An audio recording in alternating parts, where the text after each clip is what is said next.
Now let's begin. Vincent Myers pressed his palm against the cold glass of the airplane window, watching the Texas landscape shrink beneath him. In his jacket pocket, the micro SD card felt like it was burning through the fabric. 24 hours ago, he'd been editing footage for his latest documentary in his home office. Now he was on a flight to Guadalajara with a fake passport, a burner phone, and evidence that could destroy his family or save it. His 8-year-old son Timothy's face wouldn't leave his mind. The way the boy had come back from Rod's garage that Saturday afternoon, trembling like he'd seen death itself. Timothy had always been chatty, always running to Vincent with scraped knees and stories about school. But that day, he'd walked past Vincent without a word, climbed the stairs to his room, and shut the door. Vincent had found him 3 hours later, sitting in the dark. "Buddy, what happened at Grandpa Rod's?" Timothy's silence had been answer enough. Then, just before bed, the whisper, "Daddy, Grandpa showed me something. He made me promise not to tell." Vincent had knelt beside his son's bed, keeping his voice steady. "Tim, you can tell me anything. Always." The boy's small hand had reached under his pillow and pulled out the SD card.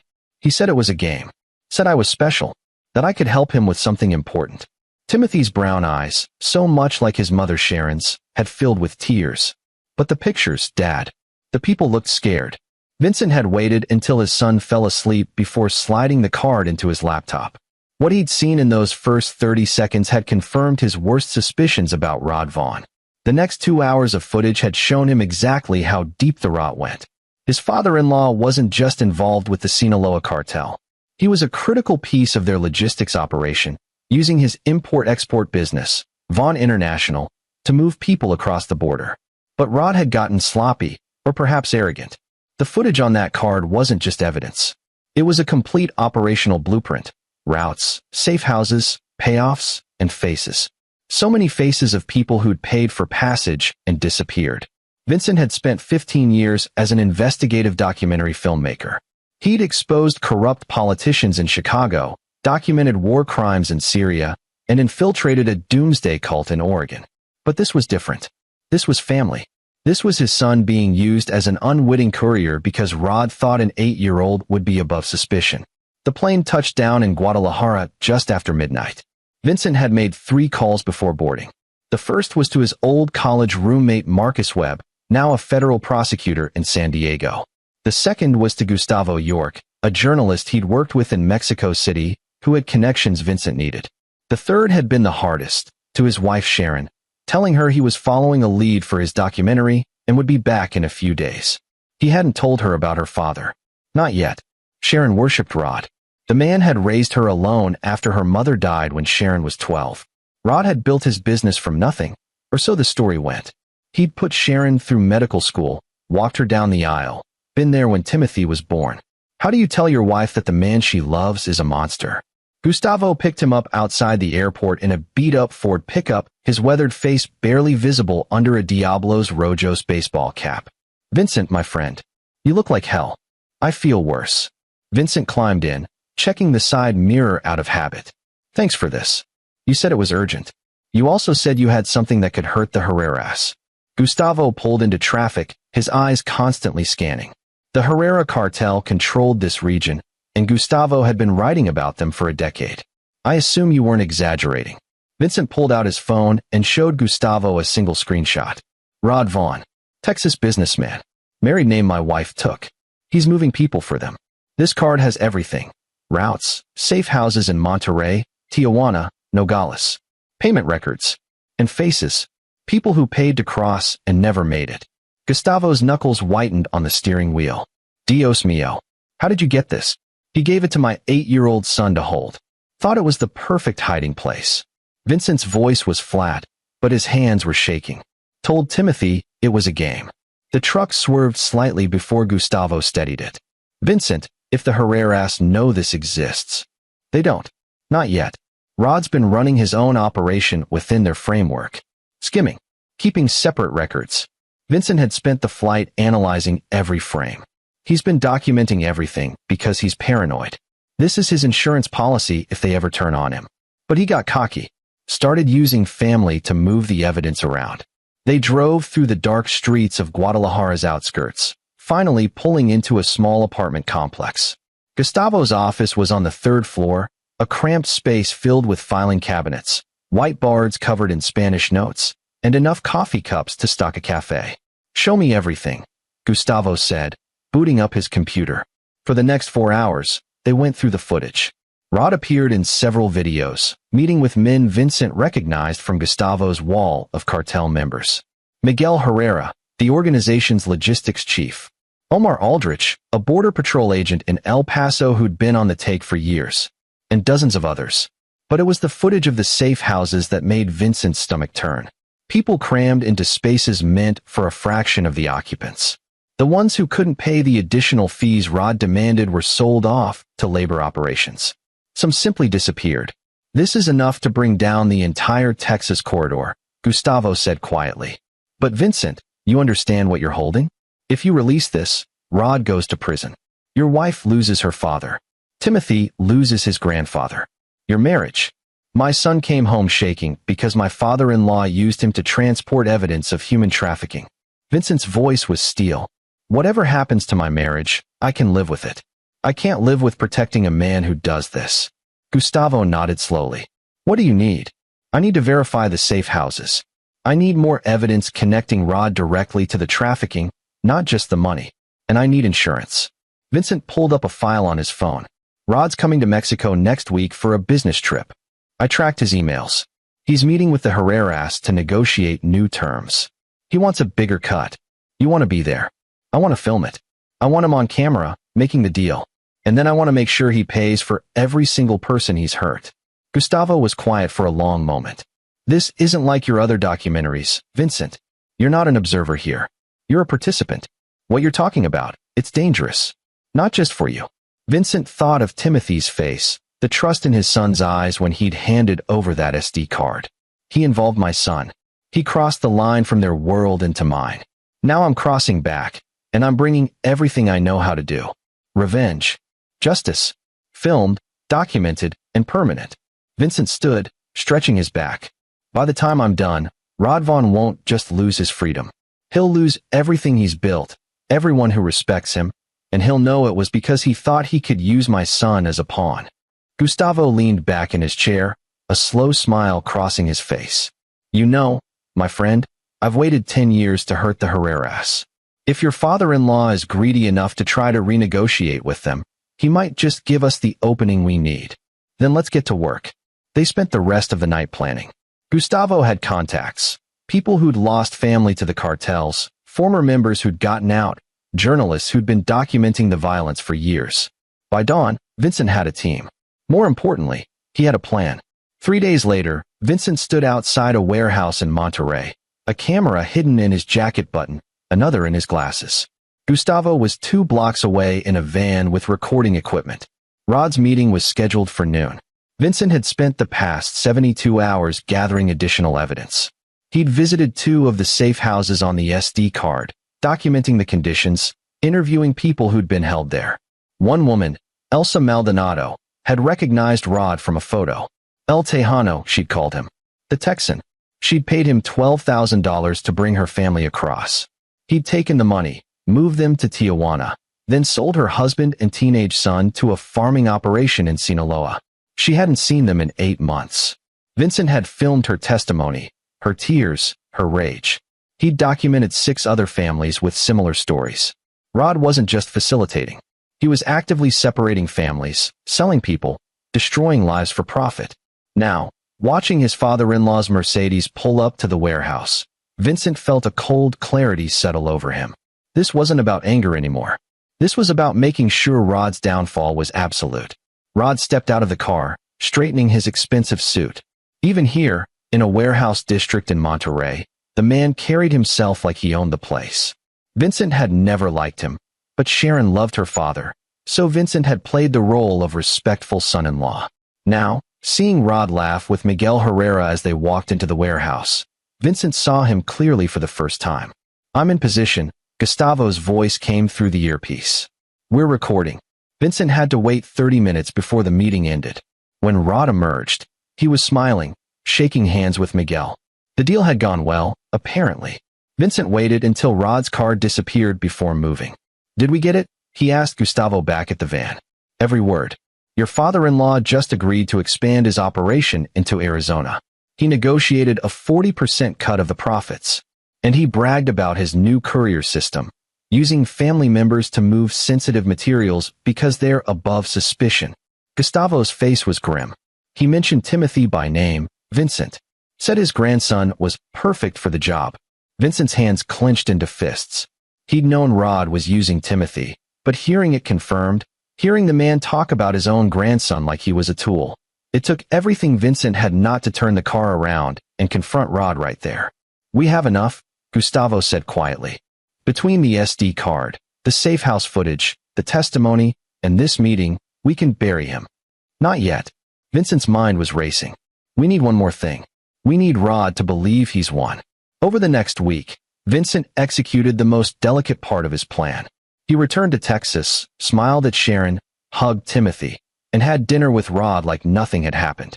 The micro SD card was safely duplicated and hidden in 3 locations. The footage from Mexico was uploaded to encrypted servers. Everything was backed up, documented, and ready.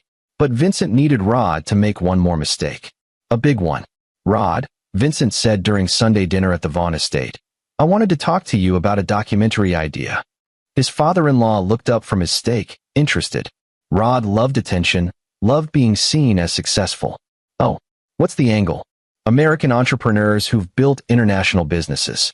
The challenges, the successes. I think your story would be compelling. Building Vaughn International from nothing, navigating complex regulations in multiple countries. Vincent kept his voice casual. I've got a crew coming through next month. Would you be interested in participating? Maybe show us some of your operations, talk about your business philosophy. Rod's eyes lit up. Pride and ego, Vincent was counting on both. I think that could be arranged. It's about time someone documented what real businessmen go through to build something lasting. Sharon beamed at her father, then at Vincent. That's wonderful. Dad, you should absolutely do it. Your story is inspiring. Vincent smiled back, his hand finding Sharon's under the table. He hated lying to her. But soon, she'd know everything. Soon, everyone would. The trap was set. Rod, believing he was about to be celebrated in a documentary, would open his doors to Vincent's cameras. And Vincent would use that access to gather the final pieces of evidence he needed. Footage of the legitimate business side that would show exactly how Rod laundered money, how he used his legal operations to cover the illegal ones. But more than that, Vincent would make sure that when the truth came out, when federal agents raided Vaughn International and arrested Rod, when the story broke and the world learned what Rod had done, there would be a documentary waiting. A complete, damning, professional record of Rod Vaughn's crimes, narrated and presented in Vincent's calm, authoritative voice. Rod thought he was getting his legacy documented. Instead, Vincent was going to make sure his crimes were immortalized, studied, and used as evidence in court for decades to come. As Vincent drove home that night, Timothy asleep in the back seat and Sharon humming along to the radio, he allowed himself a small smile. Rod had taught Vincent something important. The best hiding place for the truth was often in plain sight. Soon, the whole world would be watching, and Rod Vaughn would have nowhere left to hide. The production crew arrived in Austin on a Tuesday morning in early October. Vincent had assembled his usual team, camera operators he'd worked with for years, sound technicians he trusted, and a new addition, Wes Robbins, a forensic accountant who'd helped Vincent with his Chicago corruption documentary. Wes had a particular talent for spotting financial irregularities, and Vincent had briefed him extensively on what to look for at Vaughn International. Rod welcomed them like conquering heroes, giving Vincent a tour of the company's headquarters himself. The building was impressive, modern, sleek, with Vaughn International's logo prominently displayed. Employees moved through the halls with purpose, and everything looked legitimate. Perfect, even. We started with a single warehouse in El Paso, Rod explained on camera, his charm on full display. Now we facilitate trade between the U.S., Mexico, and Central America. Everything from textiles to electronics to agricultural equipment. Vincent nodded, his camera capturing every word. It must be challenging, navigating the regulations in multiple countries. It requires relationships, Rod said smoothly. Understanding not just the law, but the people who enforce it. Knowing who to trust. Over the next 3 days, Vincent filmed everything. Rod walked them through shipping manifests, showed them the warehouse operations, introduced them to key employees. He was proud, eager to display his success. And in that pride, he revealed exactly what Vincent needed. Wes spotted it first. "The numbers don't match," he whispered to Vincent during a lunch break, showing him his tablet. "Look at these manifests. The declared values versus the shipping costs. There's a systematic discrepancy. He's moving things that aren't on the books." Vincent filmed Rod's office that afternoon, asking about his filing system, his record-keeping. Rod, thinking he was being praised for his organizational skills, showed Vincent everything, including a secondary set of ledgers that he claimed were for internal tracking purposes. Those ledgers told the real story. Hidden among legitimate transactions were payments to shell companies, transfers that corresponded exactly with dates on the SD card footage. Rod had been sloppy, keeping records of everything because somewhere deep down, he believed he was untouchable. On the fourth day, Vincent set up for what he told Rod would be the centerpiece interview, a deep dive into Rod's business philosophy and success story. They were in Rod's home office, the same house where Vincent and Sharon had been married, where Timothy celebrated birthdays.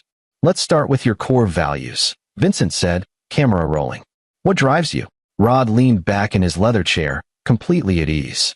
"Success isn't given, Vincent. It's taken. You see opportunities others miss, you take calculated risks, and you don't apologize for winning. Even when winning requires moral compromises." Rod's smile didn't waver. "Morality is subjective. What matters is taking care of your family, building something that lasts. The weak make excuses. The strong make empires." Vincent kept his expression neutral, but inside, he was recording every word, every gesture. This was the real Rod Vaughn, the man who justified trafficking humans as a business decision, who used his grandson as a courier and called it opportunity. "Tell me about your international operations," Vincent pressed. "How do you maintain oversight across such distances?" "Trust," Rod said immediately. "I have people I trust in every major city. Guadalajara, Monterrey, Tijuana. They handle the day-to-day, I handle the strategy." He was bragging now, unable to help himself. "You need boots on the ground who understand the local customs. Like Miguel Herrera?" The temperature in the room dropped 10 degrees. Rod's smile froze. "Where did you hear that name?" "Your emails," Vincent said calmly, not looking away from Rod. "The ones you sent from your personal account to an encrypted server. I've had access to your systems for 3 days, Rod. My team is very good at what they do." Rod's face went from confusion to rage in seconds. He started to stand, but Vincent raised a hand.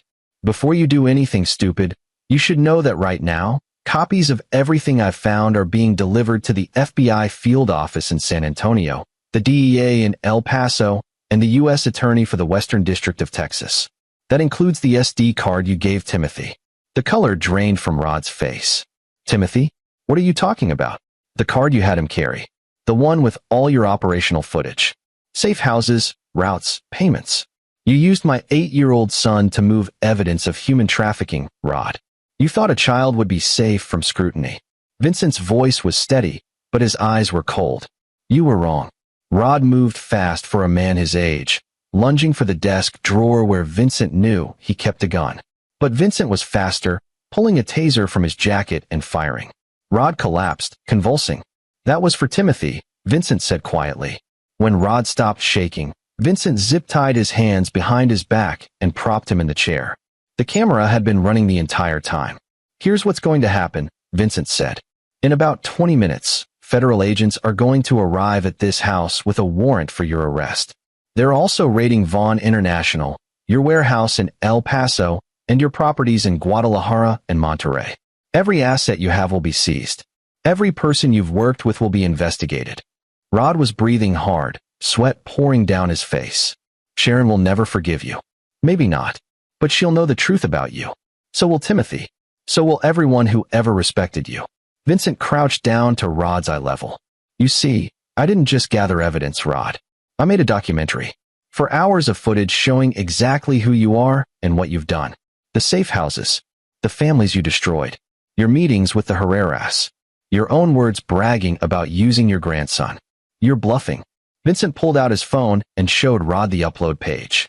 "It premieres online in 6 hours. By tomorrow morning, 50 million people will know Rod Vaughn's name. Not as a successful businessman. As a human trafficker who used his family to commit crimes. Rod's face crumpled. Please. Vincent, please. Think about what this does to Sharon. To Timothy. They'll be associated with this forever. I have thought about it. Every single day since Timothy showed me that SD card. Vincent stood up. The difference is, I'm trying to protect them. You used them. And now you're going to pay for it. Sirens echoed in the distance. Vincent gathered his camera equipment, making sure he had everything. As he reached the door, Rod called out. What about the Herreras? You think they'll just let this slide? You've exposed their entire Texas operation. Vincent paused. Gustavo York has been documenting the Herreras for 10 years. He's been waiting for an opening like this. Between your evidence and his investigation, the Mexican authorities have enough to move against them. It's happening simultaneously. As your warehouse is raided, so are their operations in Sinaloa. You didn't just burn yourself, Rod. You burned everyone you worked with.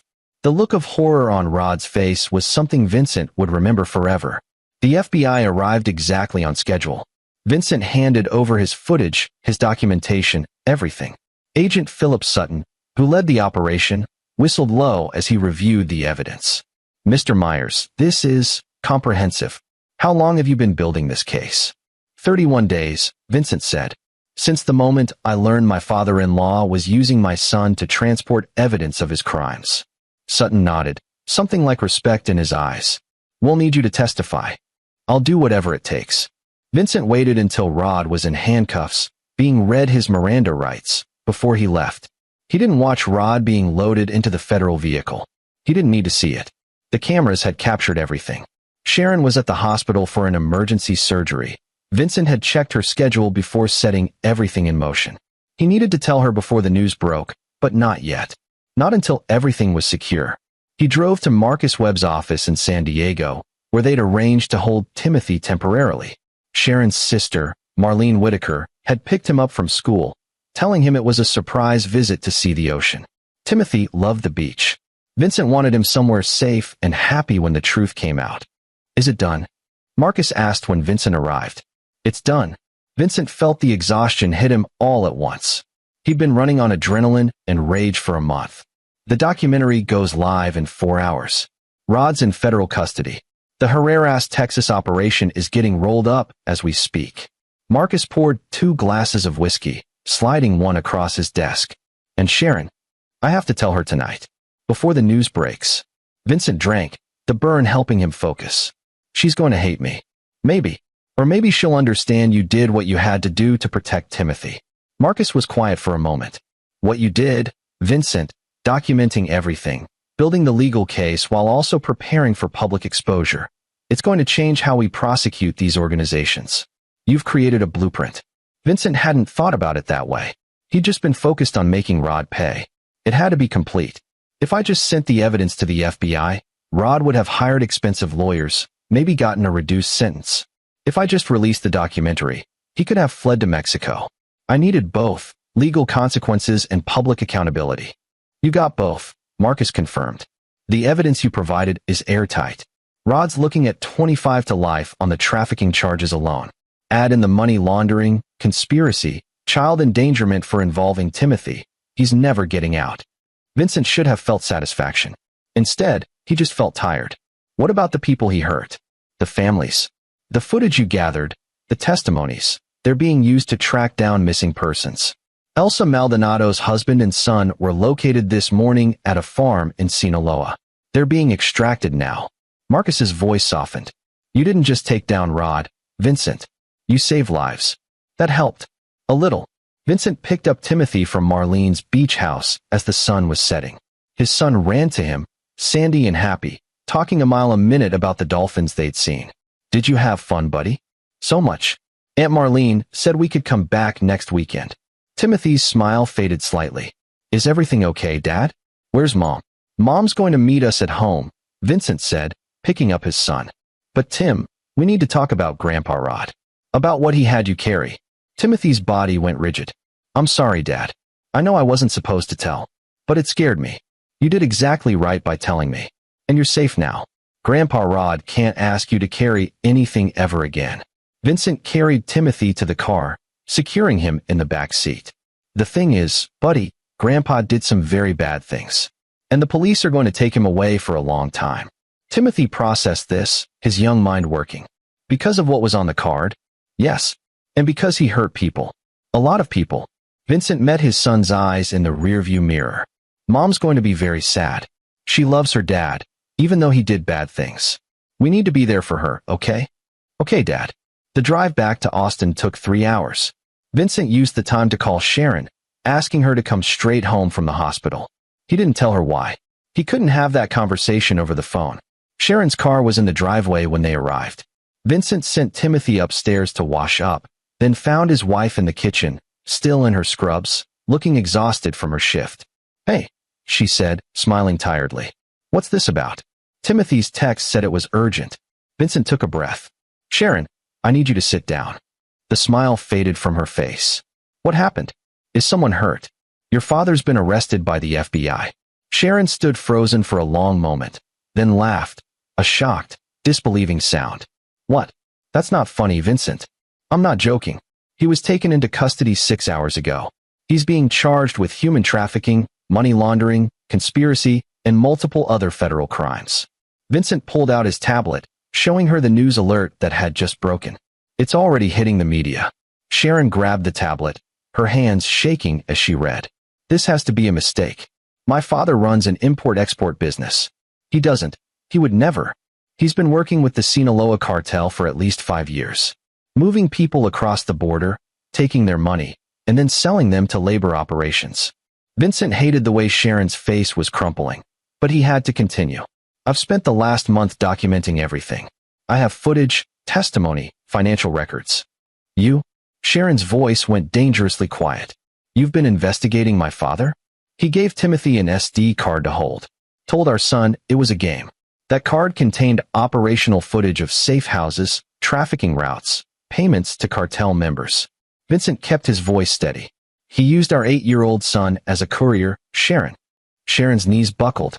Vincent caught her, guiding her to a chair. She was crying now, huge gasping sobs. No, my dad wouldn't, not Timothy. He loves Timothy. I know you want to believe that. I did too at first. But I've seen the evidence. I've talked to the families he destroyed. I watched him negotiate a deal with cartel leaders to expand his operation. Vincent knelt beside her chair. Sharon, I know this is devastating. But your father is not the man you think he is. Show me, Sharon said, her voice breaking. If you're so certain, show me this evidence. Vincent had prepared for this. He pulled up selected footage on his laptop, enough to prove Rod's guilt, but edited to minimize the most disturbing content. Sharon watched in silence, tears streaming down her face. When it finished, she just stared at the screen. When does the documentary come out? 2 hours ago, Vincent said quietly.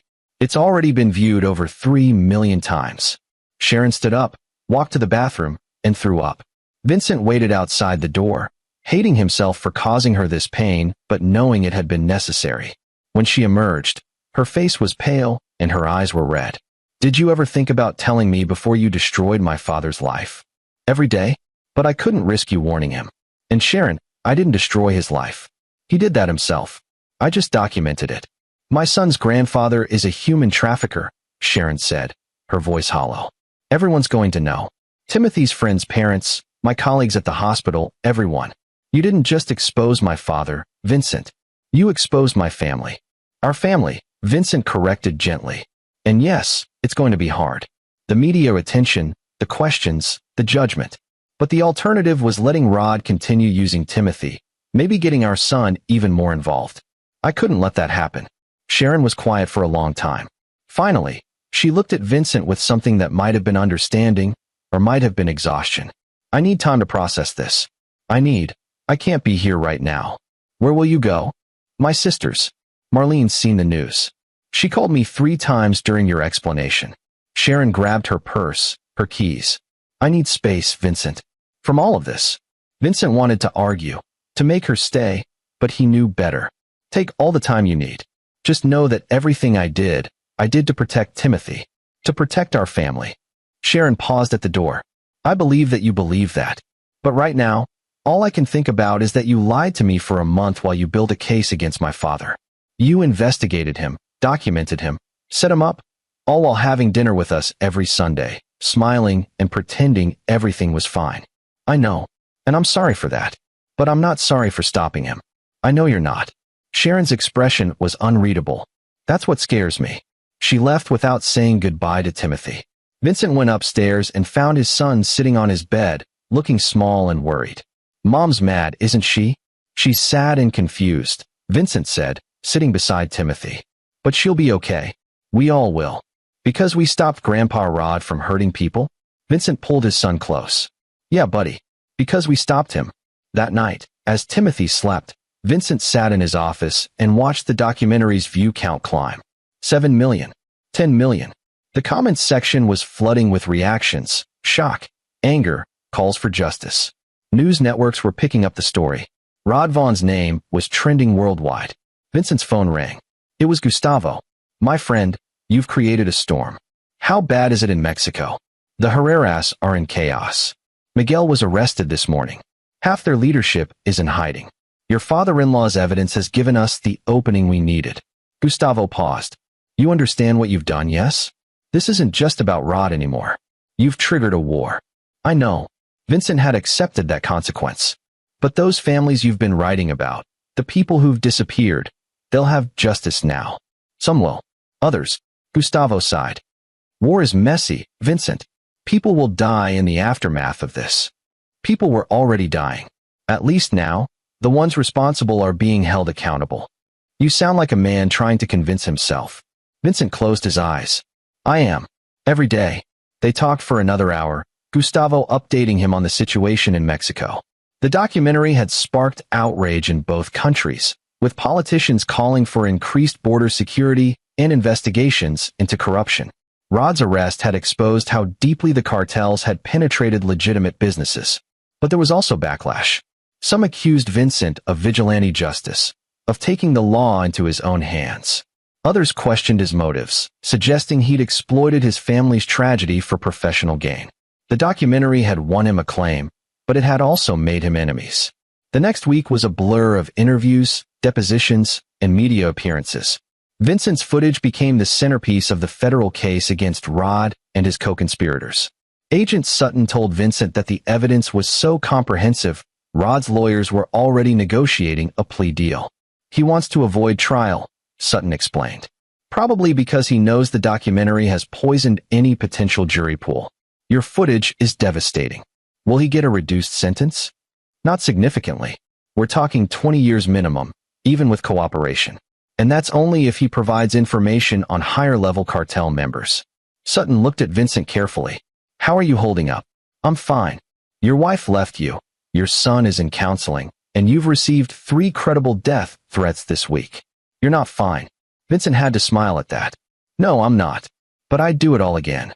2 weeks after Rod's arrest, Vincent got a call from an unknown number. Against his better judgment, he answered. Mr. Myers. The voice was accented, polite, and absolutely terrifying. My name is Ignacio Bryant. I work for certain individuals who are very unhappy with your documentary. Vincent's blood ran cold. He'd been expecting this. If you're calling to threaten me. No threats. Simply information. Your father-in-law's cooperation has caused significant problems for our organization. We would like to extend an offer. Ignacio's tone was conversational, like they were discussing the weather. Retract your documentary. Testify that the evidence was fabricated. Do this, and your family remains safe. And if I don't, then we will be forced to take measures to protect our interests. Your wife, your son, even your extended family, they all become fair game. Vincent had prepared for this conversation, though having it was more frightening than he'd anticipated. Here's my counteroffer. I've set up a dead man switch. If anything happens to me or my family, additional evidence I haven't released yet, goes to every news network and law enforcement agency in North America. Evidence that includes names, locations, and operational details that will cripple your organization for a generation. Silence on the other end. You're bluffing, Ignacio said, but there was uncertainty in his voice. Am I? I documented your entire Texas operation. Do you really think I stopped there? I have footage from Guadalajara, Monterrey, Tijuana. I have financial records showing every payment Rod made and to whom. I have testimony from 43 families. Vincent's voice was hard. If you touch my family, I will burn your world down. And unlike Rod, I have nothing left to lose. Another long silence. Then, you're a brave man, Mr. Myers. Or a foolish one. Time will tell which. The line went dead. Vincent immediately called Marcus, who arranged for federal protection. Sharon and Timothy were moved to a safe location, despite Sharon's protests. Vincent stayed at Marcus's house in San Diego, surrounded by security. You realize you've made yourself a target, Marcus said over dinner one night. Better me than them. Vincent pushed food around his plate. Sharon won't even talk to me. Timothy asks about her every day. I've destroyed my family to save it. You did what you had to do. Did I? Or did I let my need for revenge override everything else? Vincent had been asking himself that question every night. Rod deserved what he got, but Sharon didn't. Timothy didn't. Sharon married a man who fights for what's right. That's who you are, Vincent. She knew that when she said yes. Marcus leaned forward. And Timothy, you showed him that some things are worth fighting for, even when it costs you everything. That's a valuable lesson. Vincent wanted to believe that. But late at night, when he couldn't sleep, he wondered if he'd made the right choice. If there had been another way. If he'd been motivated by justice or just anger at a man who dared to involve his son. The answer, he knew, was probably both. The trial date was set for February.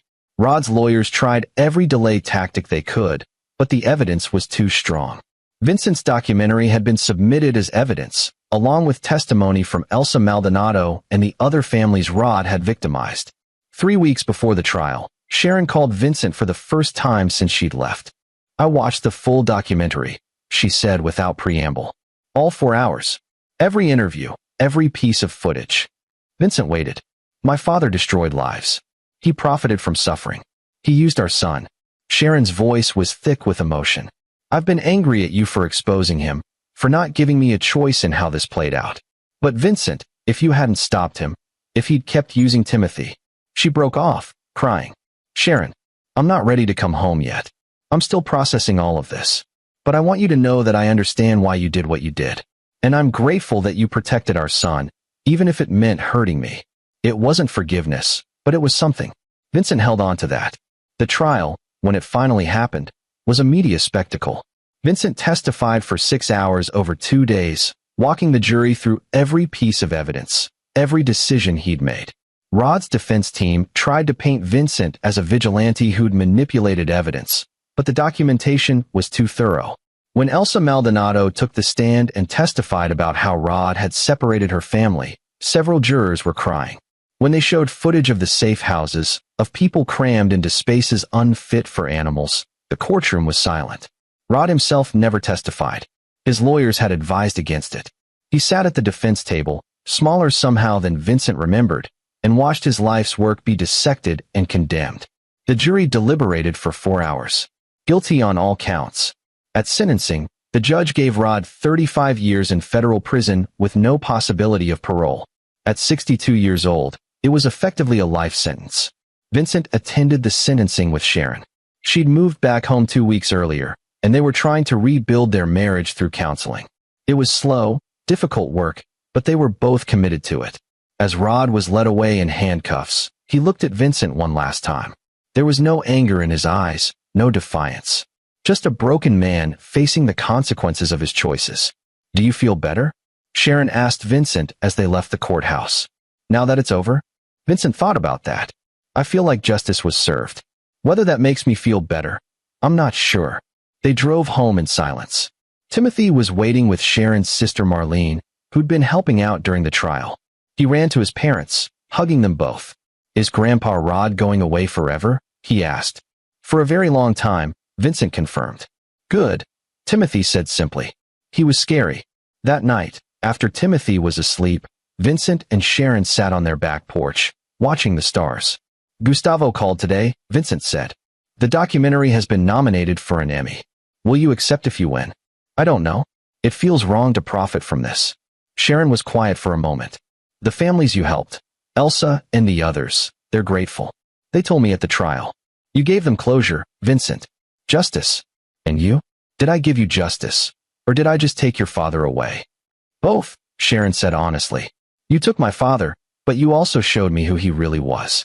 That's a gift, even if it doesn't feel like one yet. Vincent reached for Sharon's hand. She let him take it. We're going to be okay, she said. It's going to take time, but we're going to be okay. Vincent wanted to believe her. And for the first time since Timothy had shown him that SD card, he thought maybe he could. 6 months later, Vincent's documentary won the Emmy.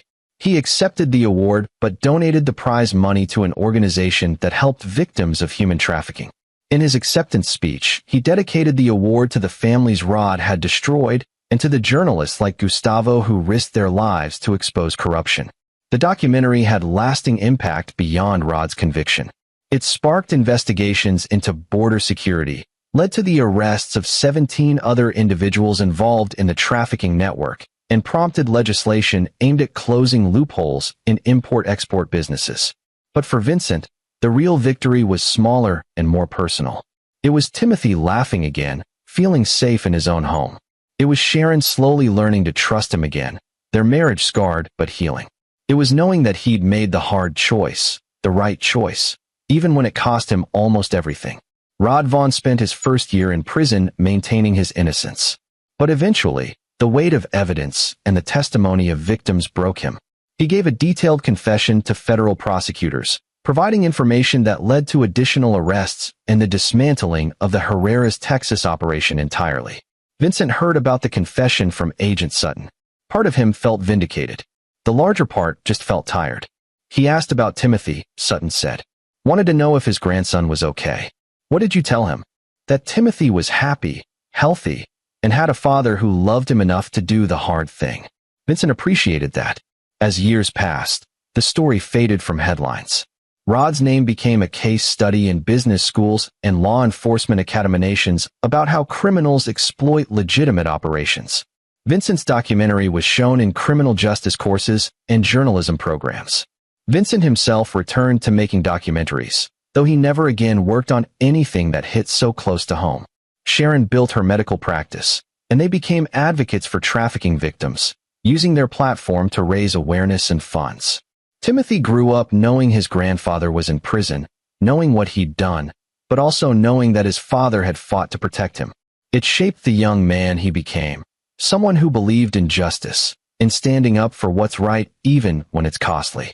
On Timothy's 18th birthday, Vincent took his son to his office and showed him something he'd kept locked away for a decade. This is the original SD card, Vincent said. The one your grandfather gave you. Timothy held it carefully, remembering. I haven't thought about that day in years. Or I try not to. I kept it as a reminder. Of what we survived. Of why some fights are worth having. Vincent looked at his son, now nearly as tall as him. You were so brave, Tim. Braver than any 8-year-old should have to be. I was just scared, Timothy said. I didn't understand what was happening. But you told me anyway. You trusted me. And that trust, that's what made everything else possible. They talked for hours that night, about the past, about the choices Vincent had made, about the consequences that still rippled through their lives. Sharon joined them, and for the first time, they discussed it all as a family, not avoiding the pain, but acknowledging it, learning from it. Rod died in prison 4 years later, heart attack at 74. Vincent didn't attend the funeral. Sharon went alone, saying goodbye to the father she'd loved and the monster he'd been. It was complicated, messy, and painful, but it was also closure. Vincent stood at his bedroom window the night of Rod's funeral, watching the sunset. Timothy was at college now, studying law. Sharon was downstairs, reading medical journals. Their life had moved on, scars healed into something stronger. His phone buzzed. A message from Gustavo. Saw the news about Rod. How are you? Vincent typed back. I'm okay. We all are. It was true. They were okay. Not perfect, not unmarked by what they'd been through, but okay.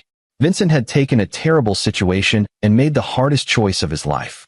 He'd sacrificed his marriage, his peace, his safety, all to protect his son and deliver justice to a man who thought he was untouchable.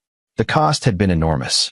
But standing there, knowing Timothy was safe, knowing Sharon had forgiven him, knowing Rod's victims had found closure, Vincent knew he'd do it all again. Justice, real justice, wasn't clean or easy. It was messy and complicated, and sometimes it hurt the people you loved. But it was necessary. And Vincent Myers, documentary filmmaker and father, had learned that some truths were worth any price to reveal. He'd set out to make Rod pay for his crimes. And in the end, he'd done something more important. He'd protected his son, honored the victims, and proved that even the most powerful criminals couldn't escape the light of truth when someone was brave enough or angry enough to shine it. The sun set over Austin, painting the sky in shades of orange and red. Vincent took a deep breath, let it out, and went downstairs to be with his wife. Behind them, the past, with all its pain and triumph, settled into memory. Ahead lay the future, uncertain but theirs to build. And that, Vincent thought, was victory enough. This is where our story comes to an end. Share your thoughts in the comments section. Thanks for your time. If you enjoy this story, please subscribe to this channel. Click on the video you see on the screen, and I will see you there.